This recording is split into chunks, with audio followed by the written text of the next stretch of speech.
नमस्कार बच्चों, आज हम लोग इलेक्ट्रोकेमिस्ट्री के लास्ट टॉपिक को पढ़ने जा रहे हैं और वो है कोरोजन। इससे अभी रिसेंट में कहाँ क्वेश्चन पूछा गया था वो बता दूं। इससे बच्चों एक क्वेश्चन पूछा गया था जी 2016 में। जी 2016 में इससे क्वेश्चन पूछा गया था बच्चों। अभी रिसेंट में इससे जी 2016 में क्वेश्चन पूछा गया।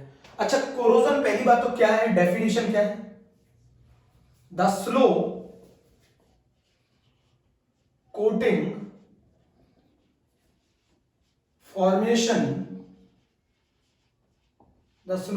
formation of oxide, sulfide, carbonate on metal surface in atmospheric air. बच्चों क्या डेफिनेशन है, पहली बात समझो। असली में मेटल के सरफेस पर एक लेयर, किसकी लेयर? वो ऑक्साइड की लेयर भी हो सकती है, सल्फाइड की लेयर भी हो सकती है, कार्बोनेट की लेयर भी हो सकती है। मेटल के सरफेस पर ऑक्साइड, कार्बोनेट, सल्फाइड की लेयर का फॉर्म हो जाना किसकी प्रेजेंस में? एटमॉस्फेरिक एयर की प्रेजेंस में। इन प्रेजेंस ऑफ एटमॉस्फेरिक एयर, बच्चों लिख लो, in presence of atmospheric air। बच्चों यहां लिख लेना in presence of atmospheric air। Metal के सरफेस पर slow coating formation of oxide, sulphide, carbonate on metal surface in presence of atmospheric air, इसको कहते हैं कोरोजन। अब बच्चों यहां पे बहुत समझने वाली बात है। कोरोजन ऐसा नहीं, रस्ट एग्जांपल है कोरोजन का। आयरन के केस में जो जंग लगती है ना, वो एग्जांपल है कोरोजन का। सही है। कोरोजन के और भी टाइप है, जैसे सिल्वर का टर्निस्ड हो जाना, सिल्वर का काला हो जाना, टर्निस्ड हो जाना। इसका और सिल्वर काली क्यों पड़ती है? क्योंकि वो किसकी फॉर्मेशन कर लेती है? Ag2S की। और Ag2S की फॉर्मेशन कर लेती है, और ये Ag2S किसकी वजह से फॉर्म होता है? H2S पॉल्यूटेंट की वजह से। अरे आपने देखा होगा, सिल्वर काली पड़ जाती है ना, बहुत दिनों तक आप उसे यूज करते रहे तो सिल्वर काली पड़ जाती है। तो सिल्वर काली क्यों पड़ जाती है? इसकी वजह से पड़ जाती है, Ag2S की वजह से। Ag2S की फॉर्मेशन हो जाती है किसकी? किस पॉल्यूटेंट की वजह से? H2S की वजह से इन एयर, है ना। H2S जो प्रेजेंट होता है पॉल्यूटेंट इन एयर, उसकी वजह से सिल्वर क्या हो जाता है? टर्निश हो जाता है। सिल्वर का ब्लैक हो जाना कोरोजन का एक एग्जांपल है। दूसरा, कॉपर के सरफेस पर ग्रीन लेयर का फॉर्म हो जाना, ग्रीन लेयर का फॉर्म हो जाना। कॉपर के सरफेस पर ग्रीन लेयर का फॉर्म हो जाना किसकी वजह से होती है? बेसिक कॉपर कार्बोनेट बनने की वजह से, बेसिक कॉपर कार्बोनेट बनने की वजह से, CuCO3 डॉट CuOH का होल ट्वाइस की वजह से। अच्छा एक चीज समझो मेरी बात, मेटल के सरफेस पे ऑक्साइड, सल्फाइड या कार्बोनेट की लेयर का बन जाना इन प्रेजेंस ऑफ एटमॉस्फेरिक एयर, उसको कहा जाता है कोरोजन। सिल्वर का काला पड़ जाना कोरोजन है। कॉपर के ऊपर ग्रीन कलर की लेयर का फॉर्म हो जाना कोरोजन है। कॉपर के ऊपर जो ग्रीन कलर की लेयर होती है वो क्या होती है? Basic metal carbonate CuCO3 dot CuOH की होल ट्वाइस की वजह से। सिल्वर काली क्यों बनती है? क्योंकि सिल्वर क्या बना लेती है? Ag2S बना लेती है। अगर हम सिल्वर को एटमॉस्फेयर में रख दें या तो वो किसके कांटेक्ट में आएगी? एयर के कांटेक्ट में आएगी, पॉल्यूटेंट के कांटेक्ट में आएगी, क्या बना लेगी? Ag2S बना लेगी। कॉपर के ग्रीन लेयर का फॉर्म होना ये कहलाता है कॉपर के केस में कोरोजन। अगर बच्चों में आयरन के केस में कोरोजन की बात करूंगा, तो आयरन के केस में ब्राउन लेयर का फॉर्म हो जाना आयरन के सरफेस पे, ब्राउन लेयर का फॉर्म हो जाना आयरन के सरफेस पर, ब्राउन लेयर का फॉर्म हो जाना आयरन के सरफेस पे। और ये ब्राउन लेयर किसकी होती है? Fe2O3.XH2। इसको कहते हैं हाइड्रेटेड फेरिक ऑक्साइड। मेरे प्यारे बच्चों, हाइड्रेटेड फेरिक ऑक्साइड, तो इसी को बोला जाता है रस्ट। तो आयरन के केस में कोरोजन को रस्ट बोला जाता है, इसको बोला जाता है रस्ट। मैं यहां पे लिख दूं, आयरन के केस में कोरोजन को रस्ट बोला जाता है। आयरन के केस में कोरोजन को रस्ट बोला जाता है और इसका फॉर्मूला होता है Fe2O3.XH2। इसका फॉर्मूला होता है Fe2O3.XH2। कोरोजन कुछ नहीं है बेटा, कोरोजन में मैं यहाँ पे जो पहले बात लिखी है वो समझिए। कोरोजन का मतलब होता है किसी भी मेटल के सरफेस पर ऑक्साइड, सल्फाइड और कार्बोनेट की लेयर का फॉर्म हो जाना इन प्रेजेंस ऑफ एटमॉस्फेरिक एयर। पहली बात क्लियर हो गई। सिल्वर का काला पड़ जाना कोरोजन है, कॉपर के ऊपर ग्रीन लेयर का फॉर्म हो जाना कोरोजन है, और आयरन के ऊपर ब्राउन कलर की लेयर का फॉर्म हो जाना कोरोजन है।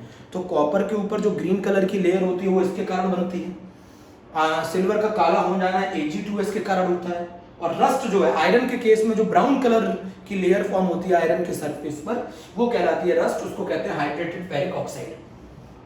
पहले इस चीज को नोट कर लो आप लोग बच्चों, मेरे इस चीज को नोट कर लो आप बहुत आराम से, बहुत आराम से।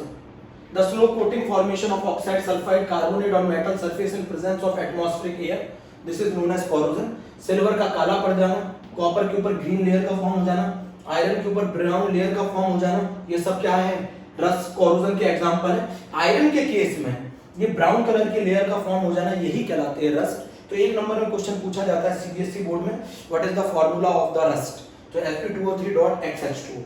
आयरन के केस में कोरोजन को रस्ट कहते हैं, आप लोग इस बात को लिख लो। आयरन के केस में कोरोजन को रस्ट कहते हैं। पॉइंट नोट किया? चल अब अगले पॉइंट पे चल रहे हैं।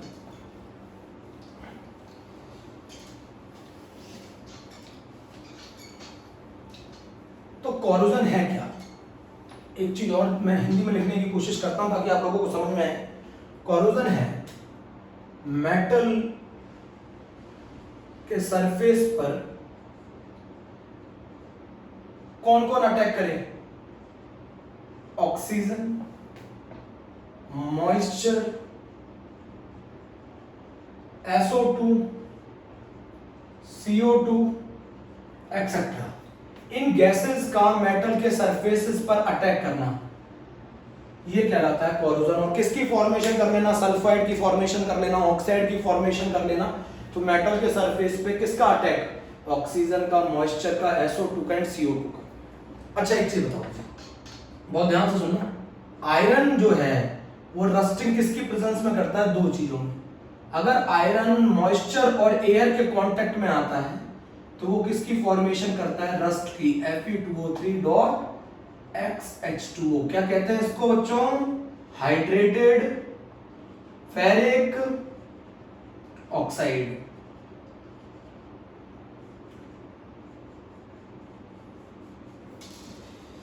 बच्चों यहां पे लिख सकते हैं आयरन के सरफेस पर, आयरन के सरफेस पे पोरस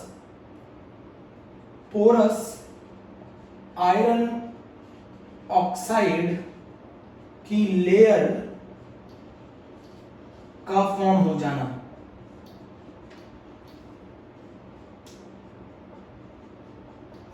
मेरी बात सुनी? आयरन के सरफेस पर पोरस आयरन ऑक्साइड की लेयर का फॉर्म हो जाना क्या कहलाता है? रस्टिंग कहलाता है। आयरन के सरफेस, अब आप बोलेंगे पोरस क्यों? बेटा अगर अंदर से वो खोखला होता है ना, पोरस का मतलब पोर्स होते हैं, तो अंदर तक एटमॉस्फेरिक ऑक्सीजन अटैक कर सकती है। अंदर तक आपने देखा होगा जब आयरन में जंग लगती है तो बाहर से तो बहुत मजबूत सा दिखता है बट वो अंदर से खोखला हो जाता है। उसका रीजन जानते क्या होता है? अंदर तक एटमॉस्फेरिक ऑक्सीजन अटैक करती है उसके अंदर तक moisture as well as air अंदर तक पहुंचता है, जिसकी वजह से उसे अंदर से खोखला कर देते हैं, और अंदर से खोखला करने से वो वीक हो जाता है। तो कोरोजन का एक और मतलब समझते हैं। कोरोजन का एक और मतलब समझते हैं। कोरोजन का मतलब है,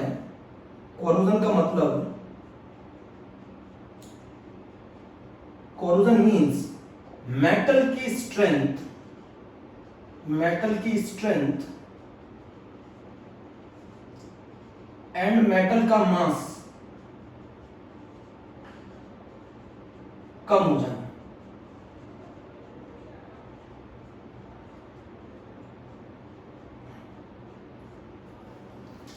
आप मेरी बात समझो, होता क्या है? मेटल के सरफेस पर कौन कौन सी गैसेस अटैक करती हैं? ऑक्सीजन अटैक करता है, मॉइस्चर अटैक करता है, SO2 अटैक करता है, CO2 अटैक करती है, H2S अटैक करता है। इन सब गैसेस ये सब गैसेस जब मेटल के सरफेस पे अटैक करती हैं, ये दीज आर द पॉल्यूटेंट्स, तो आयरन का सरफेस क्या हो जाता है, मेटल का सरफेस कोरोडेड हो जाता है।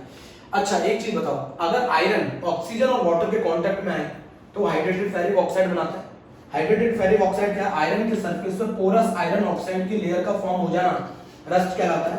आपको बता दूं जो रस्टिंग है बच्चों, यहां पे लिख दूं कहीं पे पॉइंट। दूसरा मैंने एक नोट करके पॉइंट लिखा है कि कोरोजन से मेटल की strength as well as metal का मास कम हो जाता है। कोरोजन के कारण मेटल की strength as well as metal का मास कम हो जाता है। मैं बता दूं बिल्कुल ध्यान से, रस्टिंग जो है बेसिकली एक इलेक्ट्रोकेमिकल सेल की तरह बिहेव करता है। रस्टिंग जो है ना, आयरन का जो सरफेस है उस पर अगर जब रस्ट होती है तो ये बेसिकली किसकी तरह बिहेव करता है, एक इलेक्ट्रोकेमिकल सेल की तरह बिहेव करता है।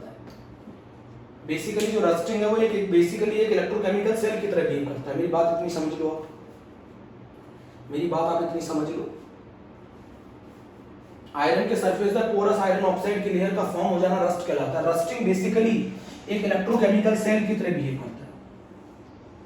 ये वाला पॉइंट भी लिखो, रस्टिंग बेसिकली क्या है, इलेक्ट्रोकेमिकल सेल की तरह बिहेव करता है। पक्का बच्चों, बिल्कुल इलेक्ट्रोकेमिकल सेल आप बोलेंगे, बिल्कुल गैल्वेनिक सेल की जगह, एक जगह ऑक्सीडेशन हो रहा है, एक जगह रिडक्शन हो रहा है, एक इलेक्ट्रॉन देगा एक इलेक्ट्रॉन लेगा, सेल सेटअप होगी। ये स्पॉन्टेनियस फिनोमेनन है, अपने आप होने वाला फिनोमेनन है। काफी स्लो प्रोसेस है बेटा, रस्टिंग काफी स्लो प्रोसेस है, जंग लगना काफी स्लो प्रोसेस है। मेरी बात सुनो, मेरी बात सुनी।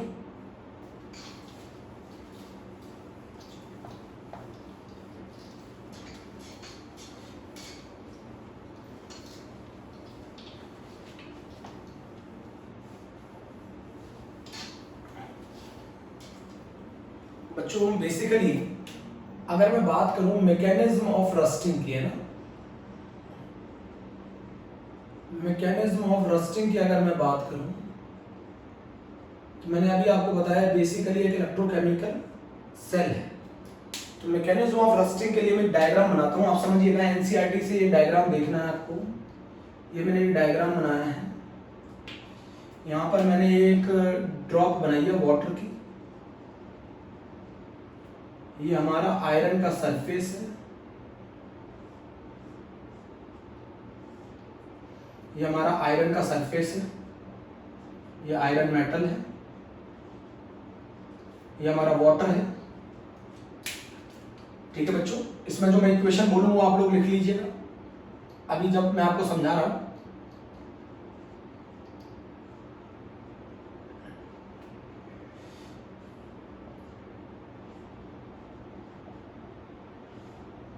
बच्चों मैं जैसा आपको बोलूं लिखने को वैसा लिखेंगे।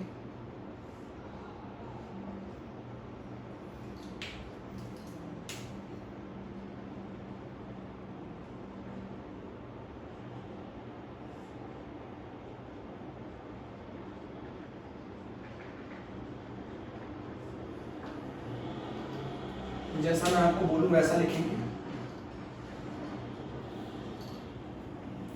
ये आप डायग्राम बना लीजिए जो कि आपको समझने में हेल्प करेगा मैकेनिज्म को। बच्चों ये आपको मैकेनिज्म को समझने में हेल्प करेगा, मेरी बात समझना ध्यान से, है ना। तो इसमें मैं आपको बता दूं रस्टिंग के अंदर जो इम्प्योर आयरन है, इम्प्योर आयरन वो एक्ट करता है, act as a anode, act as a anode. मतलब iron is act as a anode. Anode पे क्या होता है बच्चों, ऑक्सीडेशन। तो आयरन किस में टूट जाएगा बच्चों, Fe changes into Fe+2+2 electron. इसका ऑक्सीडेशन पोटेंशियल कितना होता है, 0.44 वोल्ट। रिडक्शन पोटेंशियल होता है माइनस का 0.44 वोल्ट। इसका ऑक्सीडेशन पोटेंशियल कितना होता है, प्लस का 0.44 वोल्ट। ये हो गया एनोड। अब हम कहानी पढ़ने जा रहे हैं मैकेनिज्म कैथोड। बेटा क्या होता है, मॉइस्चर है H2O। अब H2O तो आयोनाइज हो नहीं सकता, तो ये क्या करेगा, जो CO2 पॉल्यूटेंट है उसके साथ कंबाइन करके क्या बना लेगा, कार्बोनिक एसिड। अब कार्बोनिक एसिड अनस्टेबल होता है, टूटने के बाद आपको क्या दे देगा, H+CO3 2-।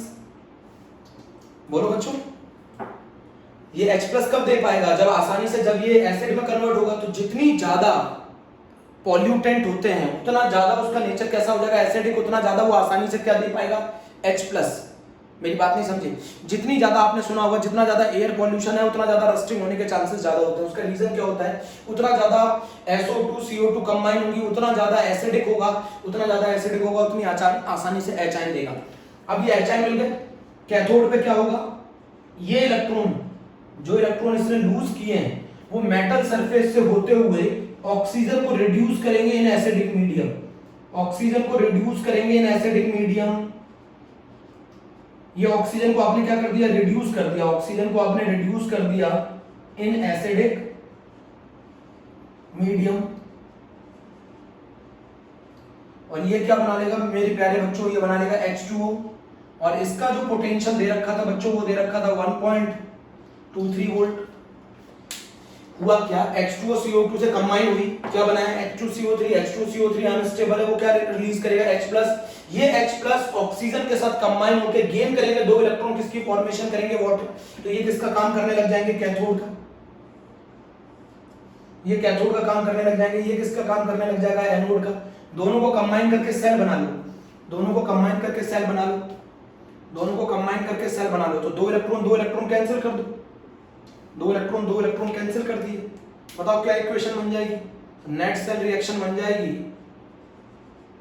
नेट सेल रिएक्शन बन जाएगी Fe half O2 plus 2H positive, it will be changes into Fe+2 plus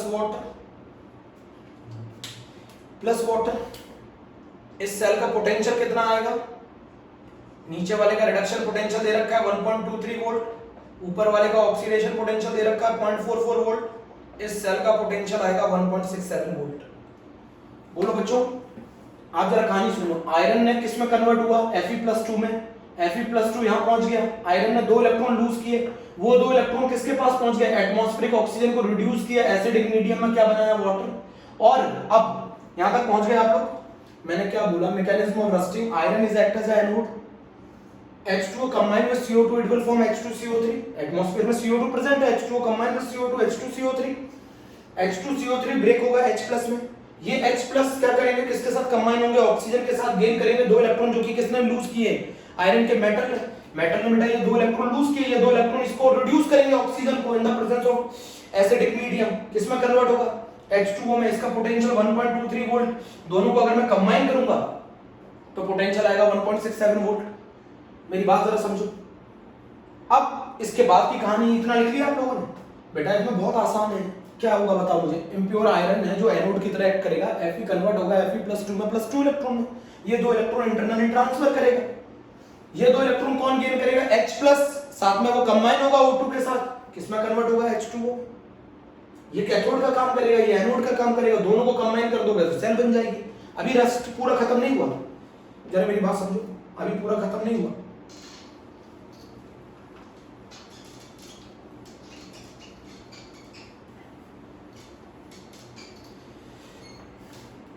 अब बच्चों जरा यहां समझना, ये Fe2 positive as well as moisture further atmospheric oxygen के कांटेक्ट में आते, ऑक्सीडाइज्ड बाय, भाई ऑक्सीजन तो भरपूर मात्रा में है ना, ऑक्सीडाइज्ड बाय एटमॉस्फेरिक ऑक्सीजन। और ये किस में कन्वर्ट हो जाएगा? Fe2O3 dot XH2O। इसमें आयरन की ऑक्सीडेशन स्टेट कितनी होती है? +3। ये कहानी होती है रस्टिंग की। तो सबसे पहले आप आयरन को ऑक्सीडाइज करेंगे Fe+2 में, 2 इलेक्ट्रॉन छोड़ेगा, वो 2 इलेक्ट्रॉन इंटरनली ट्रांसफर होंगे, रिड्यूस करेंगे ऑक्सीजन को इन एसिडिक मीडियम, वाटर की फॉर्मेशन कराएंगे। और जो Fe+2 है वो फर्दर ऑक्सीडाइज करा जाएगा किसके द्वारा? एटमॉस्फेरिक ऑक्सीजन के द्वारा। और किसकी फॉर्मेशन करेगा? रस्ट। यही है बच्चों रस्ट, यही है बच्चों रस्ट, यही है बच्चों रस्ट। समझा नहीं समझा? चलो एक बार और समझाते हैं, एक बार और समझाते हैं मैकेनिज्म ऑफ रस्टिंग। एक बार और समझाते हैं मेरे प्यारे बच्चों, एक बार और समझाते हैं mechanism of rusting. Mechanism of rusting एक बार और समझाते हैं। बच्चों होता क्या है, अगर मैं मैकेनिज्म ऑफ रस्टिंग की बात करूं, मेरी बात सुनो, अगर मैं मैकेनिज्म ऑफ रस्टिंग की बात करूं तो रस्टिंग बेसिकली एक इलेक्ट्रोकेमिकल सेल है। जो आयरन का सरफेस जहां पर रस्टिंग होती है वो बेसिकली एक इलेक्ट्रोकेमिकल सेल है, जिसके अंदर iron is act as a anode, iron is act as a anode. Mechanism of rusting में बेसिकली आयरन का जो सरफेस है वो एक्ट करेगा एनोड की तरह। मान लो ये आयरन का सरफेस है, एनसीईआरटी की कहानी बताता हूं, देखो एनसीईआरटी क्या कहती है, और ये वाटर की ड्रॉप है। एनसीईआरटी की कहानी बताती है Fe जो है वो ऑक्सीडाइज होगा Fe+2 में, साथ में छोड़ेगा 2 इलेक्ट्रॉन। एक और आयरन है वो भी ऑक्सीडाइज होगा, आप एक से कर सकते हो जो मैंने पहले कराया, आप 2 से भी करना चाहो तो कर सकते हो, मैं ये एनसीईआरटी का डायग्राम बता रहा हूं। Fe ने 2 इलेक्ट्रॉन छोड़े, Fe+2 में ऑक्सीडाइज हुआ, ये 2 इलेक्ट्रॉन मिलकर क्या बन गए, 4 इलेक्ट्रॉन। ये 4 इलेक्ट्रॉन किसके पास पहुंचे, 4H+ और O2 जो कि क्या बना रहा है 2H2। ये 4 इलेक्ट्रॉन किसने गेन किए, ऑक्सीजन को इन 4 इलेक्ट्रॉन ने रिड्यूस किया, एसिडिक मीडियम में क्या बनाया, वाटर। और ये Fe2+ is further oxidised by atmospheric oxygen, और ये किसकी फॉर्मेशन करेंगे बच्चों, ये किसकी फॉर्मेशन करेंगे, रस्ट की। ये जरा डायग्राम समझो, ये फॉर्मेशन करेंगे रस्ट की, ये एनसीईआरटी का डायग्राम। रस्ट मतलब Fe2O3। तो बेसिकली रस्टिंग के अंदर जो आयरन है वो पहले आयरन से Fe+2 में कन्वर्ट होता है, फिर Fe+2 से Fe+3 में कन्वर्ट होता है। बेसिकली बात ये समझो। अब जरा मुझे बात समझाओ, आयरन अगर अटैक कर रहा है एनोड की तरह तो आयरन किस में कन्वर्ट होगा, Fe is converted into Fe+2 में। इसका ऑक्सीडेशन पोटेंशियल कितना है, इसका ऑक्सीडेशन पोटेंशियल है 0.44 वोल्ट। तो ये मैंने किसकी इक्वेशन लिख दी, एनोड की। बच्चों कोई गलती नहीं होनी चाहिए, एनोड की इक्वेशन लिख दी और ये कहलाएगी ऑक्सीडेशन। बेटा देखो मैं इधर यहां पर एक चीज लिखूंगा, सिल्वर गेट टर्निस्ड किसकी वजह से होता है, सिल्वर गेट टर्निस्ड Ag2S की वजह से। कॉपर के ऊपर ग्रीन कलर की लेयर, कॉपर के ऊपर ग्रीन कलर की लेयर, ये किसकी वजह से होता है, copper carbonate, basic copper carbonate CuCO3.CO। Iron के सरफेस पर ब्राउन कलर की लेयर, ये किसकी वजह से होता है, ये किसकी वजह से होता है, ब्राउन लेयर किसकी वजह से होती है, Fe2O3.XH2। ये तीनों किसके बच्चों एग्जांपल है, ये तीनों बच्चों किसके एग्जांपल, कोरोजन। इस कोरोजन की इस एग्जांपल को हम रस्टिंग कहते हैं। रस्टिंग, रस्टिंग का मतलब जंग लगना। जंग लगने से बेटा आयरन जो होता है वो अंदर से खोखला हो जाता है, पोरस, मैंने बोला था पोरस आयरन ऑक्साइड की लेयर बन जाना आयरन के सरफेस पे, वो कहलाती है रस्टिंग। अब आपने बता दिया, मैंने बताया कि रस्टिंग बेसिकली एक इलेक्ट्रोकेमिकल सेल है जो कि आयरन के सरफेस पे सेटअप होती है, जिसमें आयरन अपना ऑक्सीडेशन करता है। इसको 2 से मल्टीप्लाई कर दो, 2 से मल्टीप्लाई कर दो, यही बनाइए इक्वेशन 2Fe+2 प्लस 4 इलेक्ट्रॉन और E0 की वैल्यू है 0.44 वोल्ट। बोलो अच्छा फिर बताओ कैथोड क्या होगा। अब प्योर वाटर तो आपका आयोनाइज नहीं हो सकता, प्योर वाटर तो H+ दे नहीं सकता, तो उसको एसिडिक करना पड़ेगा। तो क्या होता है, जो एटमॉस्फेयर में गैसेस प्रेजेंट है, पॉल्यूटेंट जो प्रेजेंट है, वाटर उसके साथ कंबाइन होकर H2CO3 बनाता है, और अगर H2CO3 बनाएगा तो ये टूटेगा H+ और CO3 2- में, और जो इलेक्ट्रॉन इसने लूज किए हैं वो इलेक्ट्रॉन रिड्यूस करते हैं ऑक्सीजन को, O2 4H+, 4 electron changes into 2H2, और इसका पोटेंशियल दे रखा है एनसीईआरटी में 1.23 वोल्ट। तो इन्होंने ऑक्सीजन को रिड्यूस कर दिया इन इलेक्ट्रॉन्स ने इन एसिडिक मीडियम, तो ये क्या बना लेता है 2H2। इतनी बात समझ में आई, ये इक्वेशन नंबर होगी मेरी सेकंड। ये इक्वेशन नंबर होगी मेरी फर्स्ट। बोलो बच्चों, तो कोरोजन क्या है? सिल्वर का काला पड़ जाना, कॉपर के ऊपर ग्रीन लेयर का चढ़ जाना, आयरन के ऊपर ब्राउन कलर की लेयर का फॉर्म हो जाना। बट मैं आपको बता दूं, आयरन के ऊपर जो ब्राउन कलर की लेयर का फॉर्म हो जाना होता है उसको हम कहते हैं रस्टिंग। उसको हम कहते हैं रस्टिंग। पहले इतनी बात क्लियर कर लीजिए, अच्छे से क्लियर कर लीजिए कि डायग्राम बनाना है पेपर में बेटा, पेपर में कभी भी रस्टिंग आ जाए तो ये बनाना है। ये आयरन का सरफेस, ये आयरन, ये मॉइस्चर है वाटर, और ये रस्ट है Fe2O3।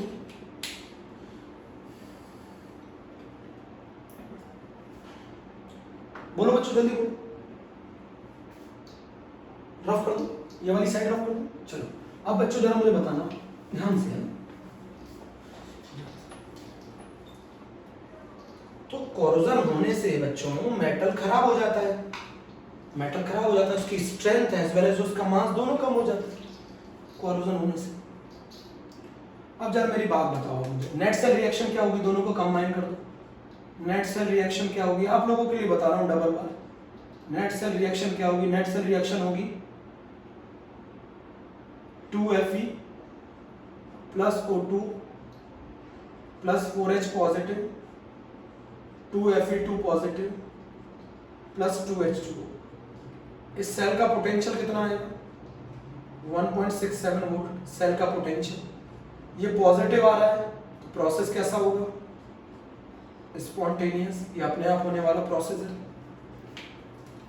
तो बच्चों इसको एसिडिक मीडियम की बहुत ज्यादा रिक्वायरमेंट होती है। आप लोगों को मैं बता दूं, अगर आप पीएच कम करते जाएंगे तो H+ का कंसंट्रेशन बढ़ता जाएगा, और H+ का कंसंट्रेशन जितना बढ़ेगा उतना रिडक्शन फास्ट होगा, जितना रिडक्शन फास्ट होगा उतनी जल्दी सेल सेटअप होगी, जितनी जल्दी सेल सेटअप होगी उतना ज्यादा जल्दी रस्टिंग होगा। इसीलिए आपने देखा होगा जिन कंटेनर्स में एसिड को ले जाया जाता है वो कंटेनर की जो बॉडी होती है, आयरन बॉडी, वो बहुत जल्दी खराब हो जाती है। पीएच, अगर आप पीएच कम करते हैं तो HI का कंसंट्रेशन बढ़ेगा, HI का कंसंट्रेशन बढ़ेगा तो रिडक्शन की टेंडेंसी बढ़ेगी, रिडक्शन फास्ट होगा, रिडक्शन फास्ट होगा तो सेल जल्दी सेटअप होगी, सेल जल्दी सेटअप होगी तो रस्टिंग ज्यादा होगी। तो पीएच का क्या फर्क आता है वो समझ लीजिए। अब क्या होता है, ये Fe2 positive moisture further oxidise होते हैं किसकी प्रेजेंस में? एटमॉस्फेरिक ऑक्सीजन इनको फर्दर ऑक्सीडाइज करती है किसमें? Fe2O3.X में, इसी को रस्ट कहते हैं। तो Fe2+ से ये किसमें ऑक्सीडाइज हो गया? Fe+3 में हो गया, इसी को रस्ट कहते हैं। हाइड्रेटेड फेरिक, मेरे बच्चे बोलेंगे हाइड्रेटेड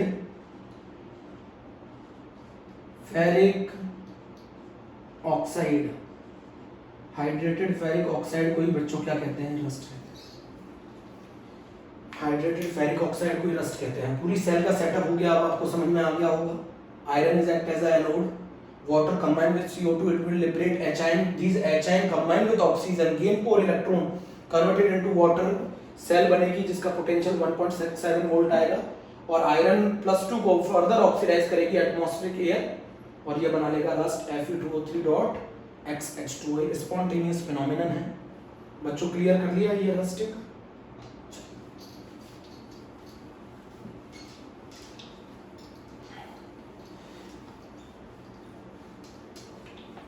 अब आपको एक क्वेश्चन और बता दूं बच्चों, आपने देखा होगा आपके घर में कहा जाता है जितना खारा पानी है, मतलब सलाइन वाटर में रस्टिंग फास्ट होती है, सलाइन वाटर में रस्टिंग फास्ट होती है। बच्चों मैं आगरा रहता था तो आगरा का पानी काफ़ी ज़्यादा खारा है, काफ़ी खारा मतलब काफ़ी ज़्यादा उसमें नमक है। तो आप जो हमारे घर में कूलर होता था उसकी बॉडी बहुत जल्दी डिकम्पोज हो जाती थी, उसके पीछे रीज़न है सलाइन वाटर। सलाइन वाटर बच्चों क्या कंटेन करता है? कंटेन करता है सॉल्ट, और सॉल्ट क्या होते हैं बच्चों? कंडक्टर। तो अगर सलाइन वाटर के अंदर जो सेल है वो बहुत जल्दी सेटअप हो जाती है, सेल का सेटअप फास्ट है, क्योंकि ये सॉल्ट क्या है? कंडक्टर है। ये सॉल्ट क्या है? इलेक्ट्रोलाइट की तरह बिहेव करता है। भैया सलाइन वाटर के अंदर सॉल्ट है, सॉल्ट है तो वो कंडक्टर है, कंडक्टर है इलेक्ट्रोलाइट है, तो सेल सेटअप फास्ट होगा ना, और सेल सेटअप अगर फास्ट होगा बच्चों तो रस्टिंग होगी। ये इस क्वेश्चन का आंसर है। इसीलिए आपने देखा होगा बॉम्बे वगैरह में जो कोस्टल एरियाज हैं जहां पर समुद्र का किनारा है वहां पर सलाइन वाटर ज्यादा है, सलाइन वाटर ज्यादा है तो वहां रस्टिंग ज्यादा होती है। वहाँ आयरन या शिप की जो बॉडी होती है वो बहुत जल्दी खराब हो जाती है। क्यों?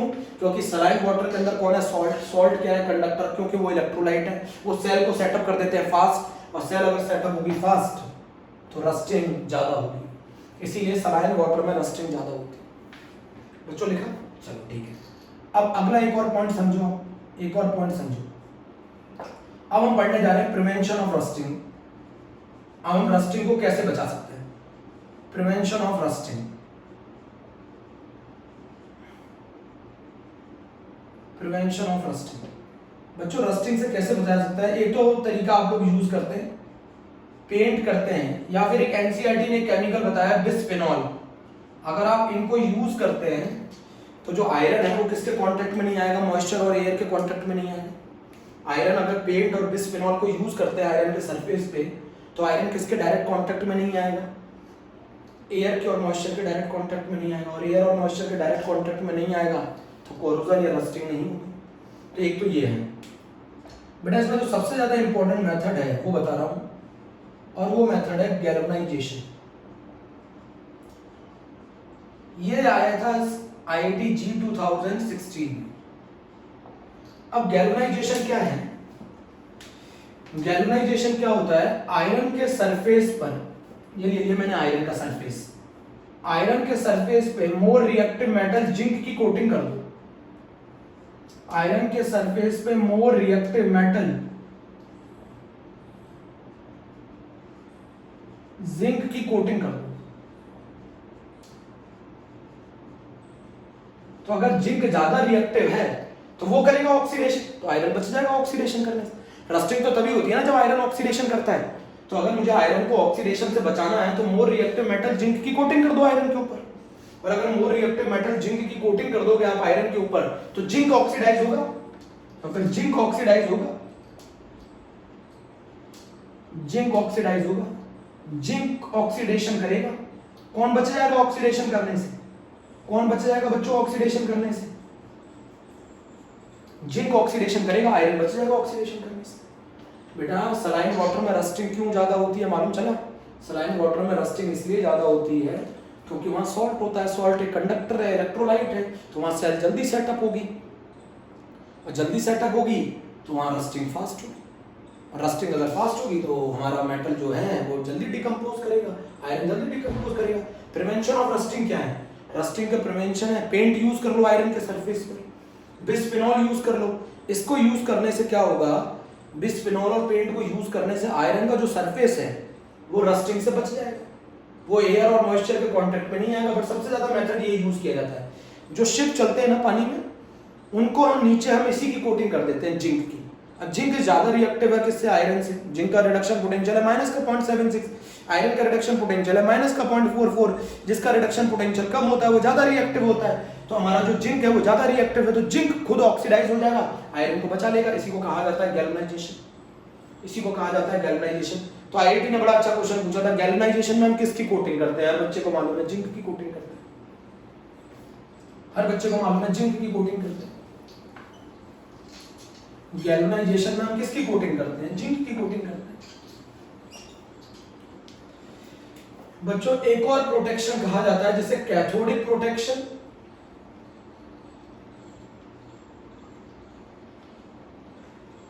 और सैक्रिफिशियल प्रोटेक्शन भी कहते हैं।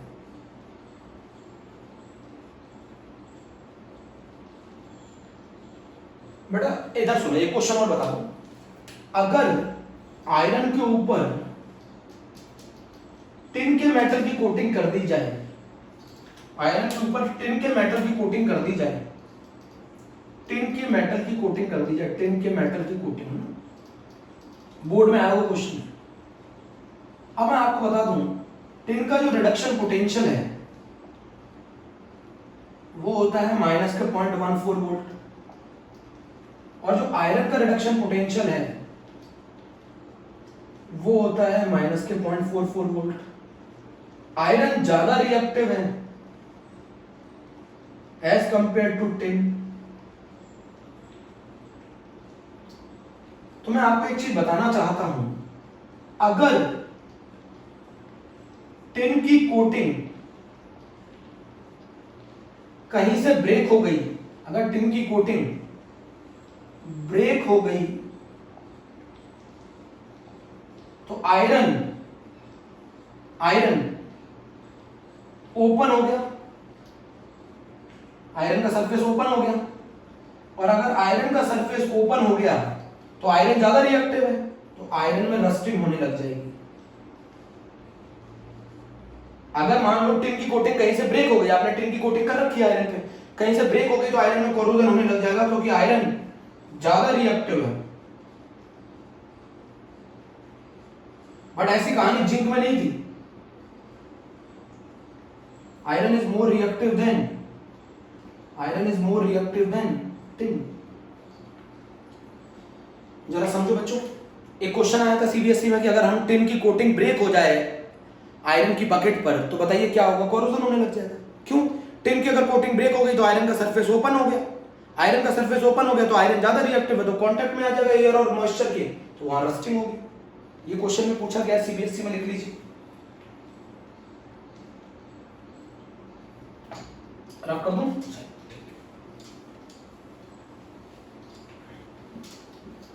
बहुत आसान सा टॉपिक है, थोड़ा सा टाइम ले लिया आपको अच्छी तरह समझाने के लिए। सैक्रिफिशियल और कैथोडिक प्रोटेक्शन क्या होता है? मान लीजिए ये आपने एक आयरन का सरफेस लिया है ना बेटा, क्या होता है जो बड़े बड़े आयरन के पाइप जा रहे होते हैं ना अंडरग्राउंड, उनको रस्टिंग से बचाने का तरीका होता है, इसको एक वायर से मोर रिएक्टिव मेटल या तो मैग्नीशियम या जिंक इनके साथ कनेक्ट कर दिया जाता है। ये कौन है? आयरन। ये कौन है? मोर रिएक्टिव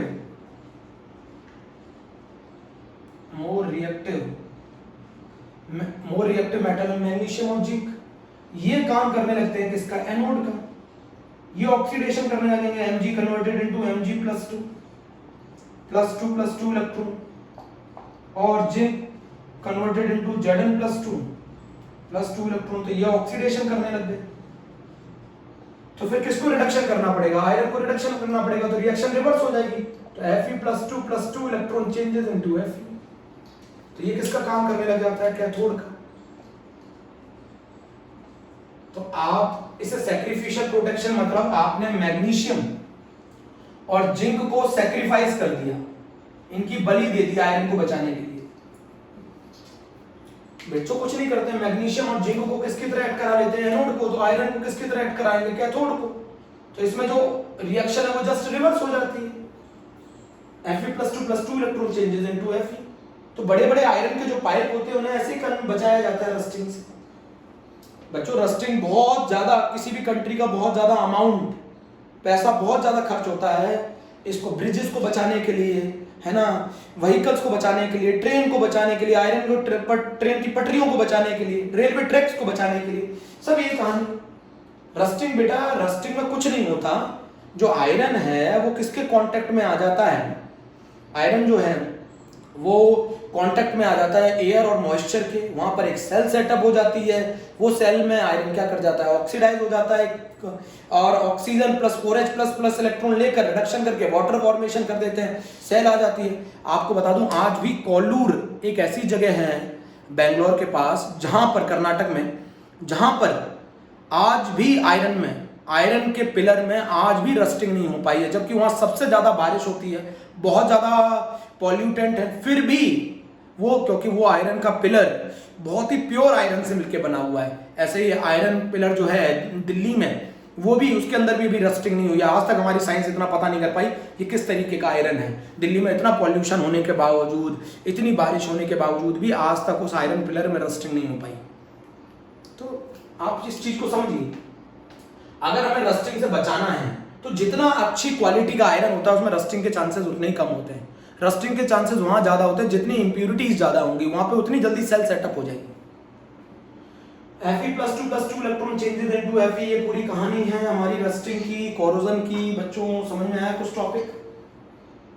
तो गैल्वेनाइजेशन क्या होता है? आयरन के सरफेस पे जिंक की कोटिंग कर देते हैं, जिंक ज्यादा रिएक्टिव होता है तो जिंक ऑक्सीडाइज कर जाता है, आयरन को बचा लेता है। सैक्रिफिशियल प्रोटेक्शन में भी ऐसे ही करते हैं, एक मोर रिएक्टिव मेटल को एनोड की तरह वर्क कर जाते हैं, आयरन किसकी तरह वर्क करने लगता है? कैथोड की तरह। मोर रिएक्टिव मेटल खुद को ऑक्सीडाइज कर लेते हैं और आयरन खुद को रिड्यूस करना चालू कर देता है। तो ये कहानी है सैक्रिफिशियल प्रोटेक्शन की। बोलो बच्चों, समझ में आया? तो बच्चों यहां पर हमारा जो टॉपिक है इलेक्ट्रोकेमिस्ट्री वो कंप्लीटली बच्चों over. And thank you so much, आप लोगों ने इतने ध्यान से पढ़ा है। तो मैं चाहूँगा इस टॉपिक को भी लास्ट को भी अच्छे से कंप्लीट कर लें। देन नेक्स्ट टर्न बच्चों हम लोग केमिकल काइनेटिक्स स्टार्ट करने जा रहे हैं। ओके, थैंक यू मेरे प्यारे बच्चों।